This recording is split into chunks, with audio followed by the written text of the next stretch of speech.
no exterior area, sidewalk, cafe, or patio planned at this time. They will have food service during all hours of the operation, in which generally their latest hours are planned to be until 11 p.m. 7 days a week. Midnight on Friday and Saturday. Owners are Conrad Liefler and In Young Kim, 50% owners. And again, they are operators of Pizzeria Lola locally in the Twin Cities. Public hearing is required. For this location, we notified everybody that owns property or resides within 600 feet of the premises. We also notified the Holland Neighborhood Association and the Northeast Minneapolis Chamber of Commerce. We received one response to that notification process. The responder was opposed to the application, citing mainly parking and traffic issues that they projected. This application seems to meet all of the city requirements, and staff's recommendation is that you approve it. Are there any questions for Mr. Wilson? Seeing none, we'll open the public hearing on item number 11, which is a new license. Is there anyone here to speak to this issue? Anyone? Anyone? Seeing none, we'll close the public hearing. Councilmember Fry. Thank you, Madam Chair. I'm happy to move approval of this item, as 13th Avenue is very quietly becoming one of the coolest streets in the entire city. You know, from the Ritz Theater to Anchor Fish and Chips to Dangerous Man, and really all that was remaining that we didn't have was some form of pizza. So I'm really excited about Young Joni going in there, and I'm happy to move approval. Approval has been moved. Further comments or questions? Seeing none, all in favor signify by saying aye. Aye. Any opposed? That item is approved. We'll then move on to item number 12. Mr. Wilson, are you giving that report? Yes, Madam Chair. I'm going to make the presentation. Lead Inspector Jose Velez is going to assist me with putting some photos on the viewer today.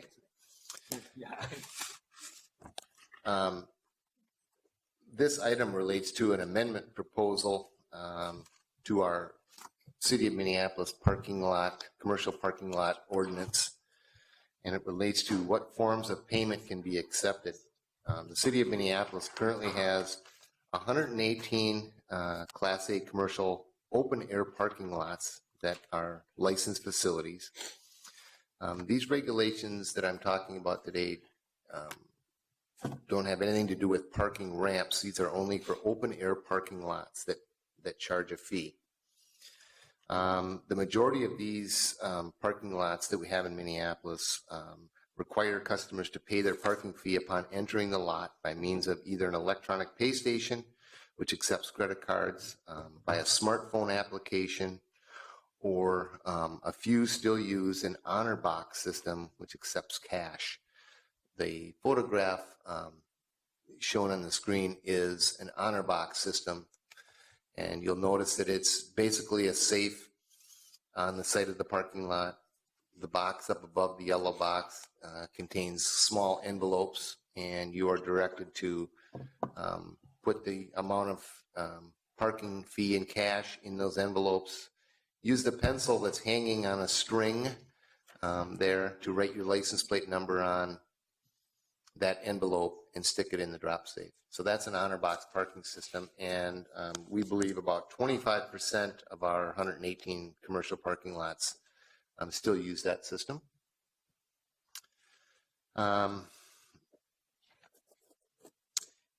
The parking lots using this honor box systems do not provide patrons any kind of receipt verifying proof that they have in fact paid for the parking. In the event a parking lot operator determines a particular vehicle on their property has not paid the parking fee, a private towing company is called and the vehicle is impounded.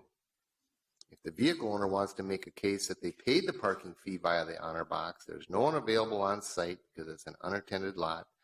The numbers on the posted at the lot do not get answered, and there's no one to help them. The only remedy is that the vehicle owner has to hire a taxi cab, transport themselves to the private impound facility, pay an average of $250 to get their car back. Again, there's no debate that parking lot operators and other private property owners need a remedy to remove vehicles that have not either paid the fee that it costs to park there, or parked in a lot where they don't have permission to be.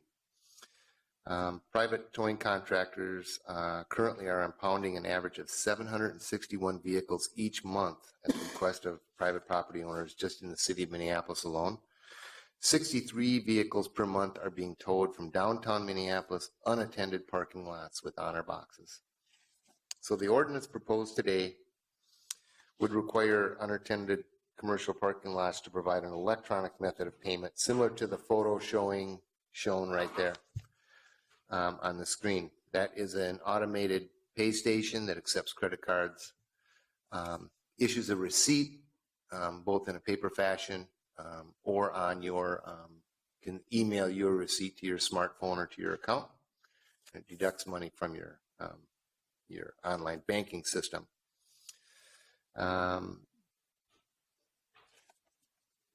The expected cost to install a machine like the one displayed there range from $12,000 to $15,000 per machine.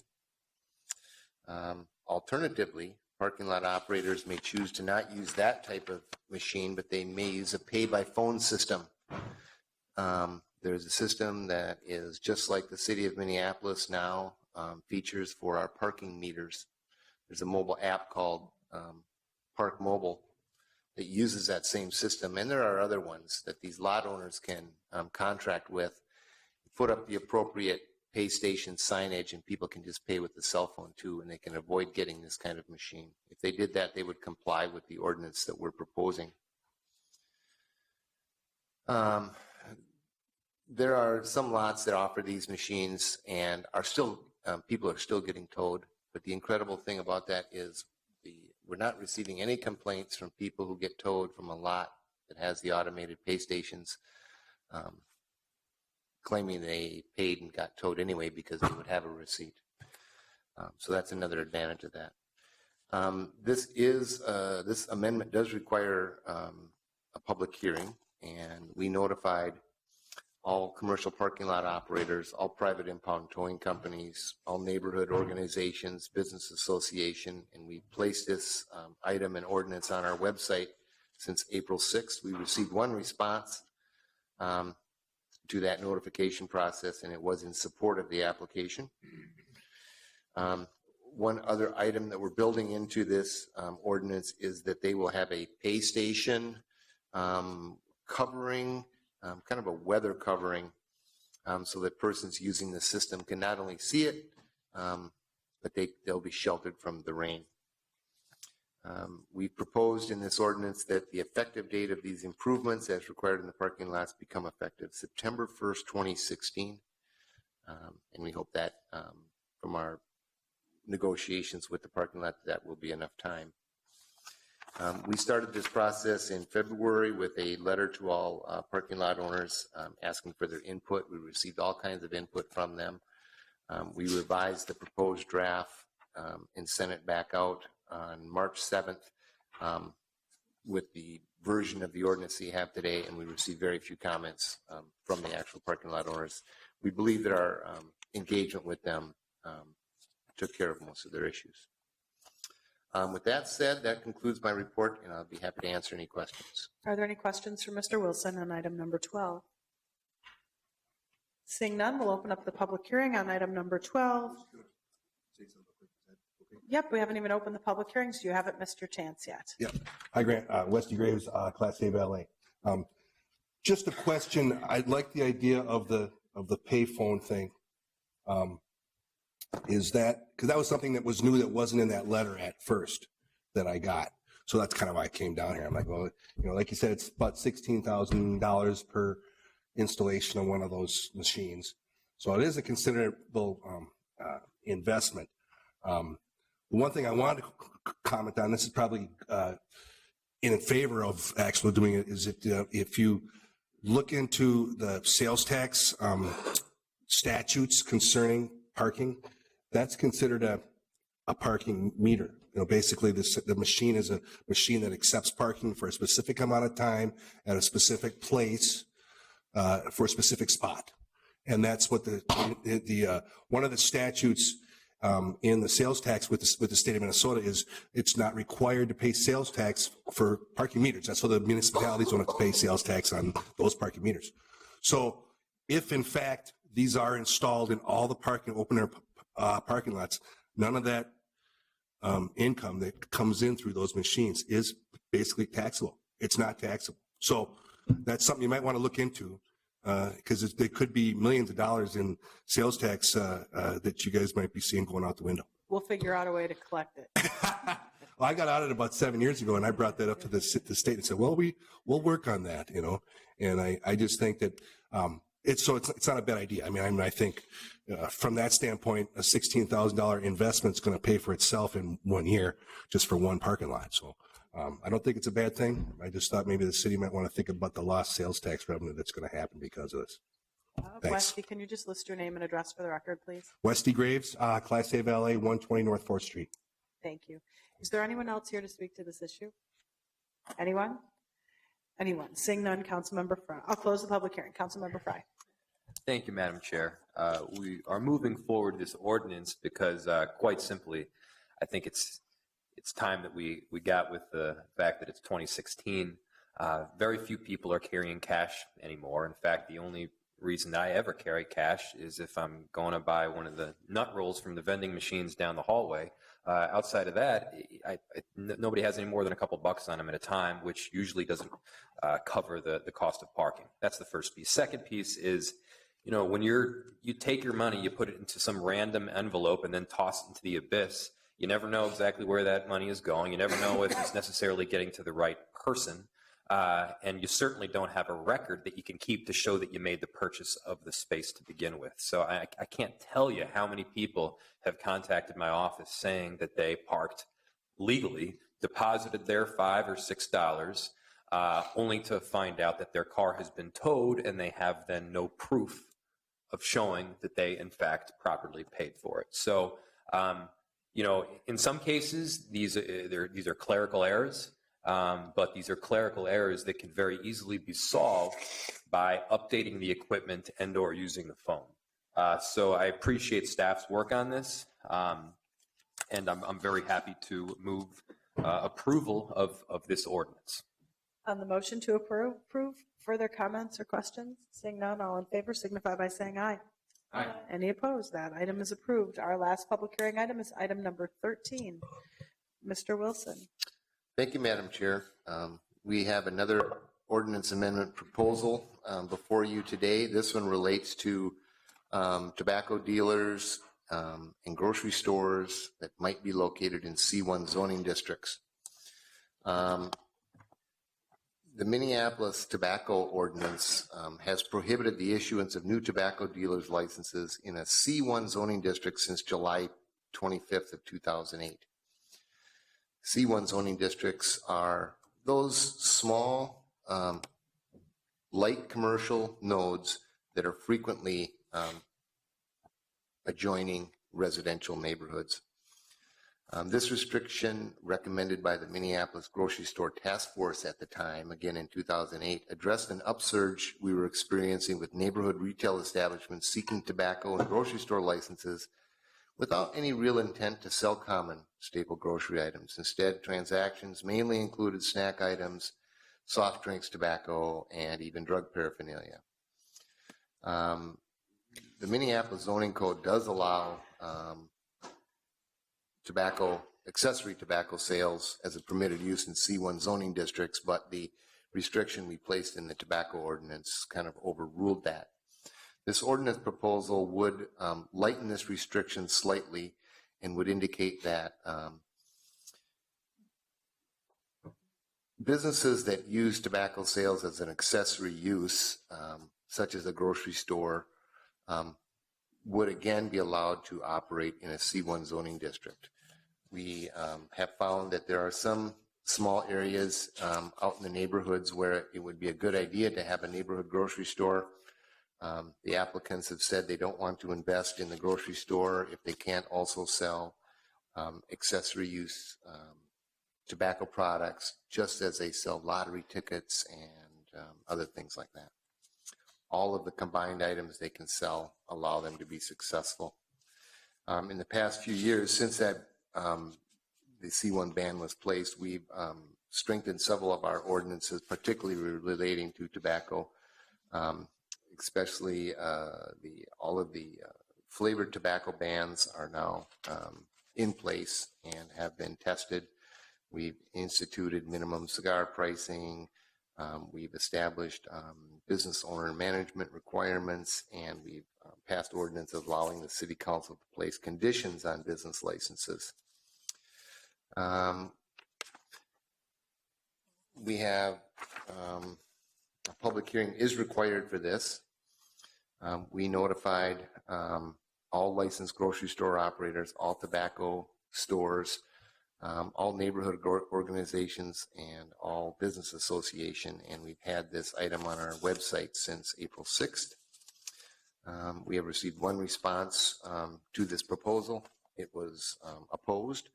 I think the writer was a bit confused, as they didn't want their grocery store to have to prohibit persons under the age of 18 from entering their store. That is a requirement in the current old code for only exclusive tobacco stores, so not a grocery store or a gas station that sells tobacco. If you look at the text of the ordinance itself, it leaves the C1 restriction in place and gives an exception. You can be accepted to this rule if you are a full-service grocery store that is in compliance with the minimum square footage sales area and staple food requirements of Chapter 20320, that you are not an accessory use grocery store, which means you wouldn't have full staple food requirements, and that you cannot be an exclusive tobacco shop. So with that explanation, that concludes my report, and I'd be happy to answer any questions you may have. Are there any questions for Mr. Wilson? Seeing none, thank you for your report. We'll open the public hearing on item number 13, which is amending provisions relating to tobacco dealer licenses in a C1 zoning district. Is there anyone here to speak to this issue? Please step forward, state your name and address for the record.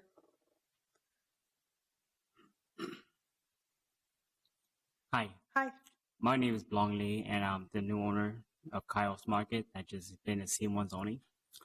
And that location has been selling tobacco for the past 20 years and received multiple certificates from the city of Minneapolis about complying with the city of Minneapolis about not selling to underage. And when I started there, I also received another certificate, for recognition of not selling tobacco to underage. And it is a good neighborhood, and we do compliance with the city. We check all IDs, and I don't see that could be a problem. And especially cigarette litter, it's never a problem too. So so far it's always been going good, and I don't see how this could be a ban for the location. So we're not trying to prevent you from doing this. You know that, right? I hope not. I just want to make sure there's no confusion. This would be to allow stores like yours to sell tobacco. Oh, okay.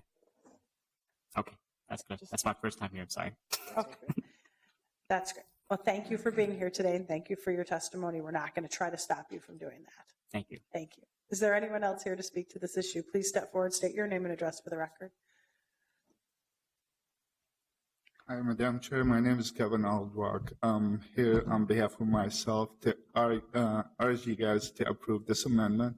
The ban back in 2008 actually created a lot of hardship for small-scale developers as far as serious business owners that want to establish convenience stores and use tobacco as an accessory.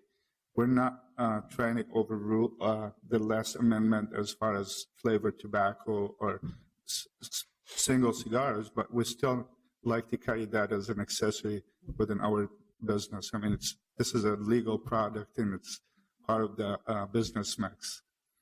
Thank you. Thank you for your testimony. Is there anyone else here to speak to this issue? Anyone? Anyone? Seeing none, we'll close the public hearing. Councilmember Fry. Thank you, Madam Chair. I'll move approval of this item. Approval of item number 13 has been moved. Further comments or questions? Seeing none, all in favor signify by saying aye. Aye. Any opposed? That item is approved. That concludes with the public hearing portion of our agenda today. We'll move on to our discussion items, starting with items 22 and 23. Ms. Crowther, welcome. Good afternoon, Madam Chair, members of the committee. I'm Dollie Crowther from Residential Finance. I'm here to present two reports. The first one is PRG Portfolio I. Both projects are similar and very little difference. We're asking today for debt modification to authorize debt assignment, consolidation, principal and interest forgiveness, approve interest rate reduction, and extension of maturity dates. PRG 1 is 42 units. It represents a truly preservation affordable housing project. The project is located in Powderhorn and Seward neighborhood. This project was originally 91 units of affordable housing owned by Powderhorn resident group. They ran into some operating issues and could no longer manage the property. So the city of Minneapolis went to all the nonprofit developers and asked them, please take over this 91 unit project because we don't know how else to deal with it and we need a good nonprofit. None of the other nonprofits stepped up to the plate, only CommonBond. They've owned it since 2007. At the time, a lot of debt was put on the property, on the 91 property units. During that time, we gave it some funds, but it still needed more money. This project was on ISG as a 91 unit project. We could not fund this project because it had, it was an impacted neighborhood, so it never got tax credits. It needs tax credits, both of these, PRG 1 and 2, in order to move forward. The project can't handle debt. The units were built in the early 1900s. So 33 years ago, when we gave the first money, it was 91 units. Right now, this has been on ISG, Interagency Stabilization Group, for more than 4 years. The idea of the CPED staff and ISG was separate them into two different projects, the impacted versus the non-impacted. That way, maybe one could get funded at the state and the city could find a way to do the non-impacted projects. So that's what we have here. The city of Minneapolis on PRG 1 already approved $525,000 for the project, and we're here now to deal with the debt. It is a lot of debt. The original debt amount on PRG 1 is $2.27 million. The interest rate at the time was 0 to 5%. 5% was a lot of interest on the project. The interest has grown to over $989,000 on PRG 1. CommonBond, who is now the owner and has done an excellent job in managing the project, is asking the city to forgive $1.549 million of principal, and to the balance remaining would be $722,000. The issue with all of this is the fair market value of the property. The properties have extensive debt, but the fair market value is small. The state has done an appraisal and they've adjusted their amount to accommodate the fair market value. So in order to do this project in PRG 2, we have to forgive debt because no investor is going to take an interest in this project because they're not going to deal with the debt. We don't have an investor yet for the syndication, but we're looking at Enterprise and NEF. So now we have an issue of getting the debt, the principal debt, down to something that makes the fair market value worthy of doing the project. The project needs an extensive amount of rehab, and we're here today to do the debt modification on PRG 1. I haven't talked about 2, but they're pretty much similar projects. So of course, the principal is extremely high. And don't forget, it goes back 33 years ago when we first put the first debt on this project. Are there any questions? Are there any questions for staff on items 22 or 23? Councilmember Quincy. Thank you, Madam Chair. It could have been in the report. I may have missed it. I was wondering, what's the new terms in terms of the restructuring of the debt? Okay. How long will this last? It'll be 30 years, and the new debt will be at 0% interest on the new debt. But the new debt is really small compared to what the original debt was on the property. But they'll be making payments on that debt? No, non-amortizing debt, no. The project cannot pay debt. The units are affordable. And I must mention also on both of these projects, some of these units are 3 and 4 bedrooms. There's homeless housing in this project, and there's Section 8 project based if you look at PRG 1 and 2 together. So it's got great advantages. It's just that it has to be dealt with to deal with the debt and to deal with rehab of a truly affordable preservation project. Yeah, it's nothing that we're comfortable with, but I it's a understand. big dollar value. But I think everybody recognizes the Right. importance of maintaining affordability in those Sure. properties. I know Councilmember Goodman, of course, and I are on the Family Housing Fund board, Yes. and we're not alone in this. There's several other financing partners that are sharing in this Yes, restructuring. So if you could Yes, they are. liberate that would be helpful. right. Are there other questions for staff on item numbers 22 and 23? Councilmember Rasami? My question is, what's the occupancy rate? Oh, it's fully occupied. Both of them? Oh, both of them are fully occupied. Some have Section 8, and some have 30% units up to 60% units. Thank you. Any other comments or questions? Seeing none, thank you for your report.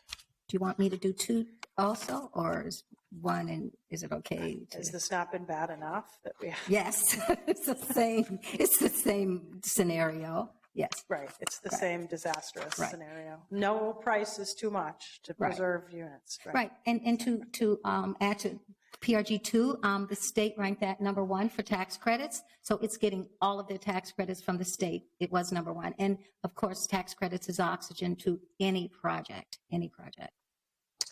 Does anyone have questions on item 23 either? Okay, thank you, Dolly, for all You're your work on welcome. this. Councilmember Quincy, did you want to move approval? Thank you, Madam Chair. I'd like to move approval of both items 22 and 23. Further comments or questions? Seeing none, all in favor signify by saying aye. Aye. Any opposed? Those items are approved. We'll then move on to items 24, 5, and 6. Looks like they're all separate reports. We'll start with Mr. Carroll.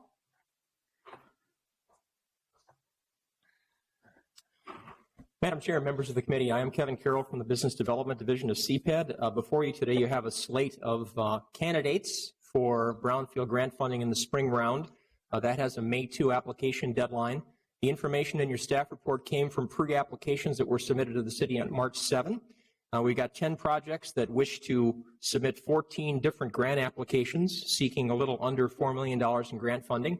One of the interesting things about this round is 6 of the 10 projects you've seen before. You've already issued resolutions of support for 6 of them.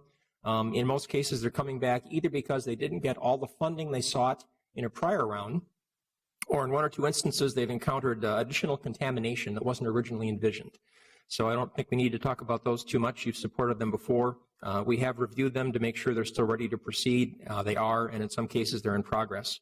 Of the remaining 4 projects, 1 is a fairly standard park cleanup project, 1 is a fairly small investigation grant application, and 2 are housing projects that are supported by the neighborhoods. We do have fewer projects in this round than I've seen in past rounds. I've been before you on occasion with 16 or 18 different projects seeking up to $10 million in grant funding. So the fact that we have fewer projects in this round seeking less funding suggests that they have a higher than usual chance of getting some or all the funding that they seek.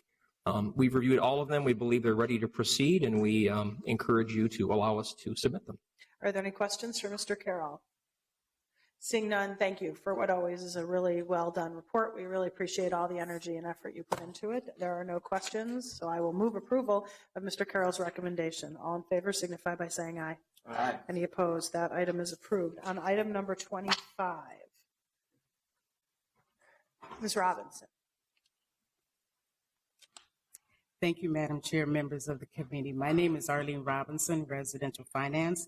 I bring forward to you today the 2016 Hennepin County Transit-Oriented Development Grant Applications. I am asking today for the passage of the resolution of the submission of these grants to the Hennepin County TOD and authorize the city officials to execute the agreements. The Hennepin County has about $2.2 million available in this program, and they had 18 applications this round, and 15 were in the city of Minneapolis, although 1 did drop out. So we are passing forward 14 of these applications. These applications were ranked, and they were ranked from getting comments and opinions from long-range planning, multifamily housing, and also the development department. This program is a competitive, and it's been around for 14 years. This is the 14th year. So if there are any questions, I'll take them now. I just have a question about the ranking. So this is the ranking that staff provided? They provided comments for the rankings, you know, as far as if the project is close to getting started. You know, the importance of them as far as, you know, the affordability, and if it's a good fit for the neighborhood. So does Hennepin County ask us to rank the projects? To my knowledge, no. And do they pay don't. attention to the ranking? That I cannot answer. David Frank may be able to answer that for me. I actually thought this was a ranking from the county themselves, but No. now I'm hearing it's a ranking from us. And if in fact we are ranking them, then I'm probably going to move this forward without recommendation to make changes in this ranking. But I'd like to know what, I always thought the county didn't care what we thought. Madam Chair, committee members, this is staff rankings, as you've just heard.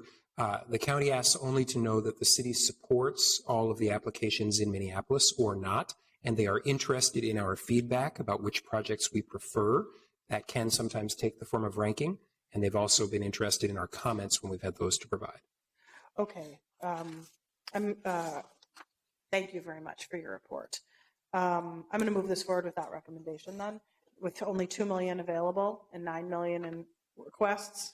I probably would rank them differently than they're ranked here. I thought this was the county's ranking, not our staff analysis of it. So I think there's probably a few more comments to be made with regard to that. So I'm going to move this forward without recommendation. All in favor signify by saying aye. Aye. Any opposed? That item is approved. We'll move to our final item, which is item number 26. Shalonda, welcome.